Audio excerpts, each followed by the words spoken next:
Plus 1, ça fait 3. Oui. L'homme, la femme et la relation. Voilà, c'est exactement ça. Effectivement, 3 modèles. Donc le premier, donc l'individu numéro 1, l'individu numéro 2, ce qui se rejoint, le couple. Deuxième modèle, troisième modèle. Donc qu'est-ce qu'on remarque, hein? Ben, ici c'est relativement équilibré.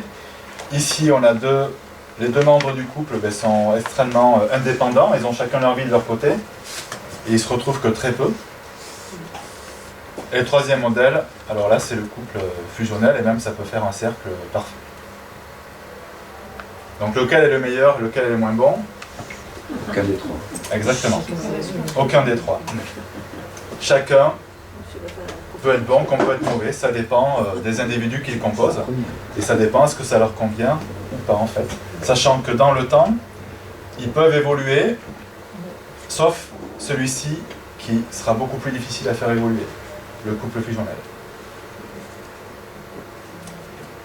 Mais un couple fusionnel peut très bien fonctionner pendant toute une vie, du moment que les deux membres du couple sont dans la fusion et restent dans la fusion. Donc bien sûr, derrière tout ça, il y a une notion d'énergie, d'investissement. Hein. Qu'est-ce qu'on va investir ensemble? Qu'est-ce qu'on va investir séparément? Une notion de place également, et d'individuation. Qui suis-je en tant qu'individu, mais qui suis-je dans le couple également? Et qui est l'autre en tant qu'individu, et qui est l'autre dans le couple? Donc tout ça, ça peut bouger. Hein. Évolution de chacun des deux partenaires. Hein. Également, l'arrivée des enfants qui peut faire bouger le couple aussi. Alors il y a 3 axes principaux dans le couple. Bon, il y en a plus, hein, mais bon, moi j'ai choisi d'en vous en présenter 3 principaux. Donc 1 plus 1 égale 3 par rapport à ça aussi. Ce que j'ai appelé l'axe culturel et sociétal, c'est ce qu'on va faire ensemble en fait dans la société. Aller voir des amis, aller au cinéma, partir en vacances, aller au théâtre. C'est la vie sociétale. Ce qui est en lien avec l'extérieur en fait, du couple. Mais qu'on fait ensemble. Ou qu'on peut faire séparément aussi. Alors l'axe maternel et paternel, ce que j'ai appelé Oedipien. Hein. Donc là, c'est le père qu'on va être ou la mère qu'on va être. Ou le père qu'on va être ou la mère qu'on va être pour ses enfants ou pour son partenaire. Et enfin, le troisième axe, c'est l'axe intime, dans lequel on va mettre la sexualité, mais pas uniquement. Donc culturel, sociétal, vous en avez parlé, vie sociale et culturelle du couple. Donc des moments de convivialité, des moments de plaisir partagé. Alors cette notion de plaisir, elle est très importante dans le couple. En thérapie de couple, c'est fréquent qu'on pose la question, mais qu'est-ce que vous faites ensemble et qui vous donne du plaisir à tous les deux? Ça donne déjà une indication, autre que la sexualité. Ou qu'est-ce que vous auriez envie de faire ensemble et que vous ne faites pas, pour quelle raison? C'est très très important qu'il y ait du plaisir dans le couple. Le cercle amical, commun ou pas, hein, on peut ne pas supporter les amis de son conjoint ou de sa compagne. Ou au contraire, on peut les adorer. Ça dépend. Et enfin, les échanges intellectuels qu'on peut avoir, hein, les discussions qu'on peut avoir sur la politique, sur l'actualité, sur plein de choses, sur l'éducation des enfants également, ce qu'on va appeler les valeurs. C'est important pour qu'un couple fonctionne qu'il y ait un socle de valeurs communes. Si les valeurs sont trop éloignées, ça risque d'être compliqué, puisque c'est la base, c'est sur ça qu'on se repose en fait. Donc au côté maternel et paternel, hein. Donc là on retrouve l'éducation envers les enfants, donc liée aux valeurs également, nos valeurs éducatives, mais aussi la manière dont on va les transmettre. Comment est-ce qu'on va se comporter avec nos enfants? Est-ce qu'on va avoir les mêmes discours? Est-ce qu'il y en a un qui ne va pas vouloir se faire aimer plus que l'autre?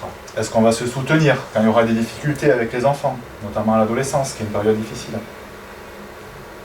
Ou est-ce qu'au contraire on va se tirer dessus? Beaucoup de choses. Nos blessures d'enfance, ce qu'on va chercher à réparer. Alors à réparer dans son couple, mais à réparer aussi avec ses enfants. Hein. Par exemple, ah non mais moi quand j'étais enfant, on me faisait faire mes devoirs tous les soirs jusqu'à minuit, j'en pouvais plus. Ah non, mais mon fils, je lui ferai pas ça. Jamais. Mais lui, est-ce qu'on lui demandait ce qu'il voulait? Est-ce qu'on demande souvent à nos enfants qu'est-ce qu'ils veulent? Qu'est-ce que tu souhaites toi? Qu'est-ce que tu veux? Non, souvent on veut à leur place. On sait pour eux, mais non, on ne sait pas. Eux, ils savent. Donc nos attentes, j'en ai parlé, hein, par rapport à notre histoire, hein, à nos manques, mais aussi notre façon de donner et de recevoir. Hein. dans le couple, est-ce que c'est facile pour moi de donner ou de recevoir? Est-ce que je mérite Est-ce que je mérite la personne ou est-ce qu'elle me mérite? Et enfin, dans cet axe, il est très gros celui-là, on va mettre aussi des projets. Les projets, c'est quelque chose qui est dans le futur. C'est quelque chose vers lequel on va tendre en fait. Donc il y a une notion d'énergie. Ça va mettre en place une énergie commune au couple pour atteindre ce projet.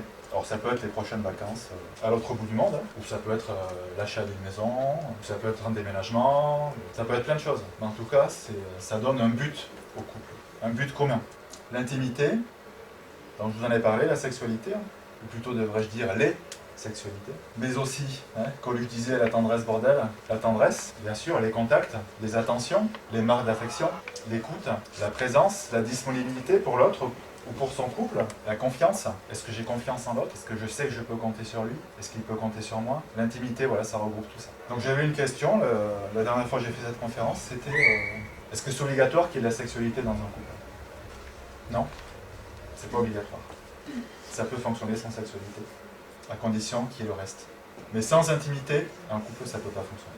Bon, en tout cas, c'est très difficile. Alors le couple, c'est aussi un accélérateur d'évolution, hein. Ça peut l'être. Tout dépend après si la personne veut évoluer ou pas. Mais en tout cas, dans un couple, il se passe quelque chose. Et si on est seul, si on décide de rester seul, de ne pas rentrer en relation, eh bien, il peut moins nous arriver de choses.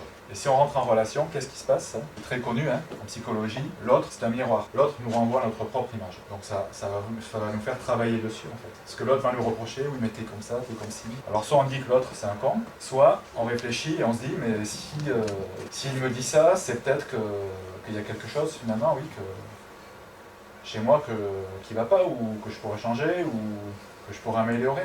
Alors la notion de pouvoir également, hein, dominant-dominé, hein, présente dans presque tous les couples.